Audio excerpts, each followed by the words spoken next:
Sip.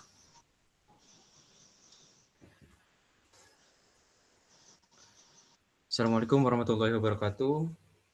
Waalaikumsalam warahmatullahi wabarakatuh. Terima kasih atas kesempatan untuk waktu presentasi kelompok kita.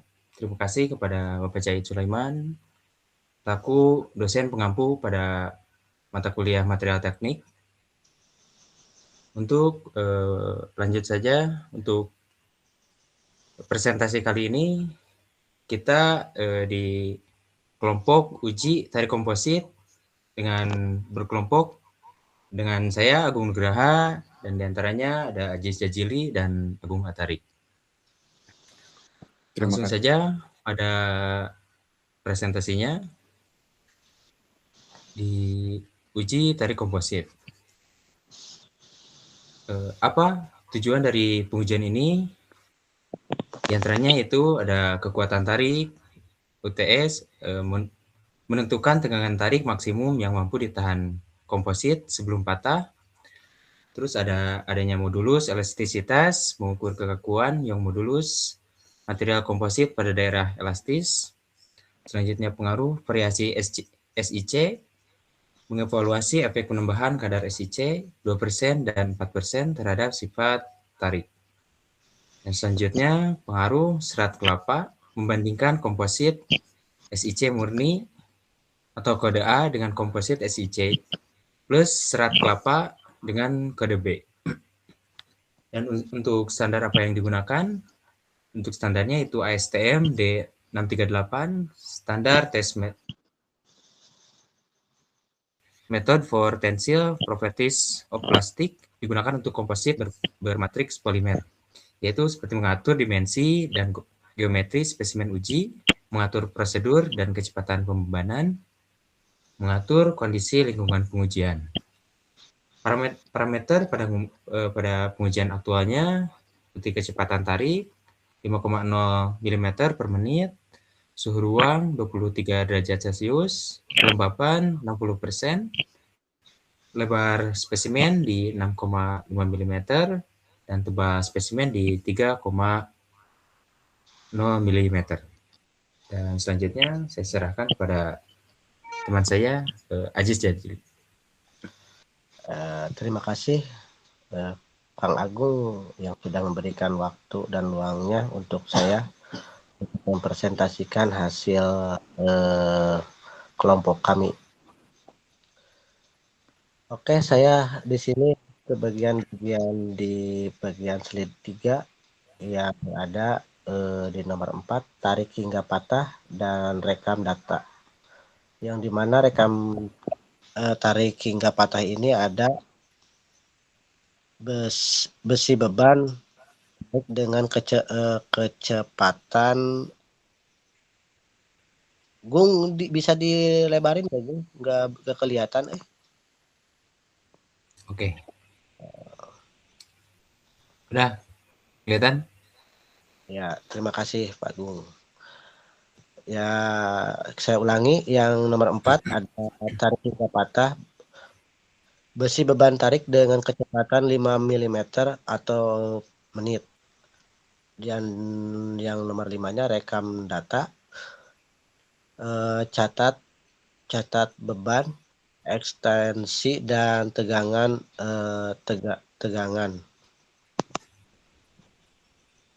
Oke. Apa saja sifat yang bisa didapatkan? Yang utama kita UTS ini tegangan tarik maksimum, beban puncak dibagi luas, penampal awal spesimen buka kurung MPA.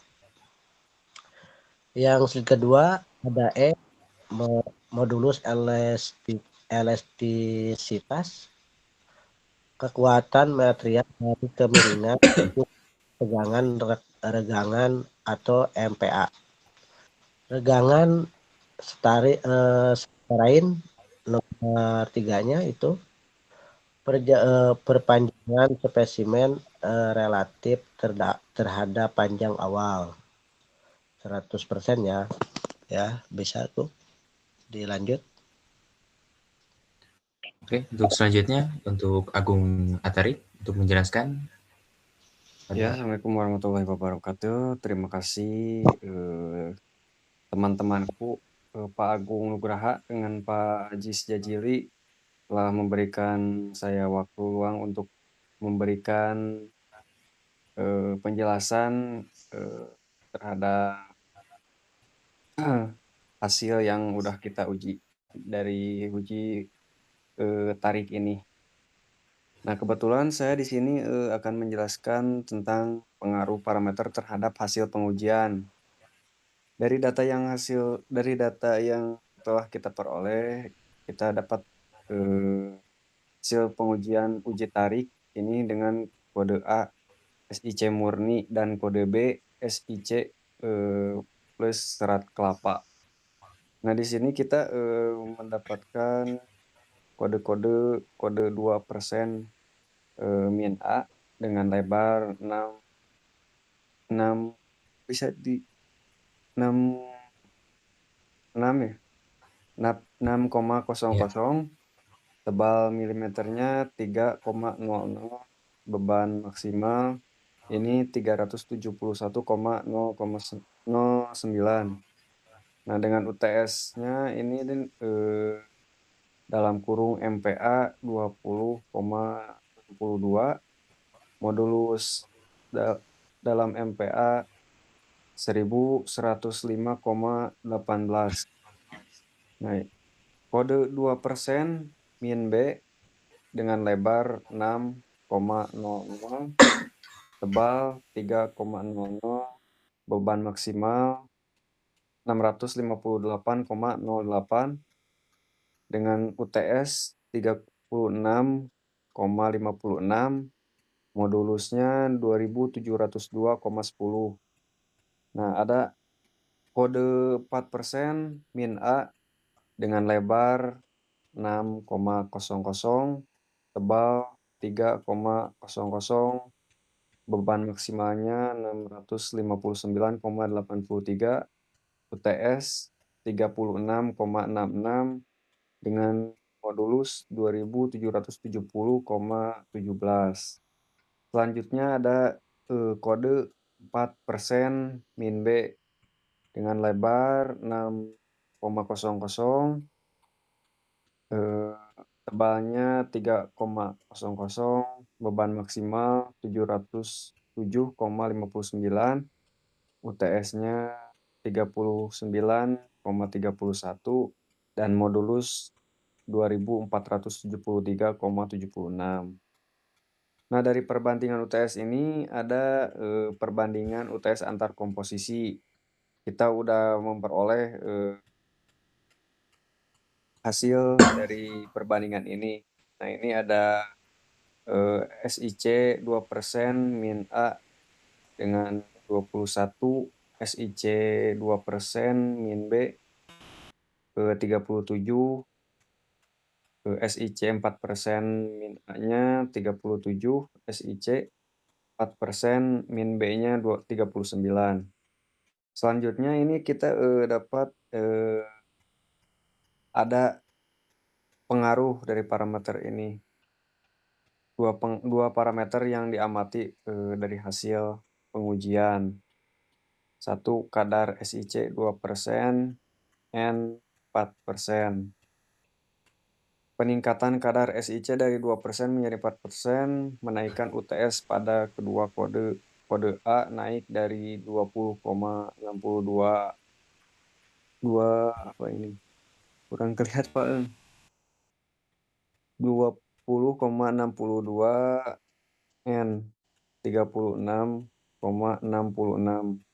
MPa dan kode B naik dari 36,56 N 39,31 MPa. Partikel SIC ini menambah kelakuan matriks sehingga beban yang dapat ditahan meningkat. Kedua, ada penambahan serat kelapa atau kode B. Pada kadar SIC 2%, penambahan serat kode B menaikkan UTS lebih dari 75% dibanding SIC murni. dalam kurung kode A dari 20,62 menjadi 36,56 MPa. Sehingga serat kelapa berperan sebagai penguat tambahan yang mendistribusikan beban tarik. Mungkin itu yang bisa saya sampaikan untuk kedua slide ini. Selanjutnya saya kembalikan ke Pak Agung Nugraha.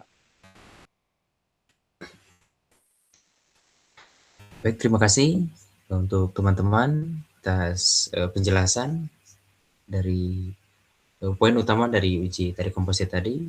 Untuk kesimpulan dari penjelasan tadi, yaitu yang pertama dari pengujian tarik komposit serat kelapa bermatrik epoksi dilakukan mengacu pada standar STM D638 dengan kecepatan tarik 5 mm per menit pada suhu 23 derajat. Terus yang kedua, dari peningkatan kadar SiC dari 2% menjadi 4% secara konsisten meningkatkan kekuatan tarik atau UTS pada kode A maupun kode B. Dan untuk yang ketiganya, penambahan serat kelapa kode B meningkatkan UTS secara signifikan dibanding SiC murni atau kode A, terutama pada kadar SiC 2%.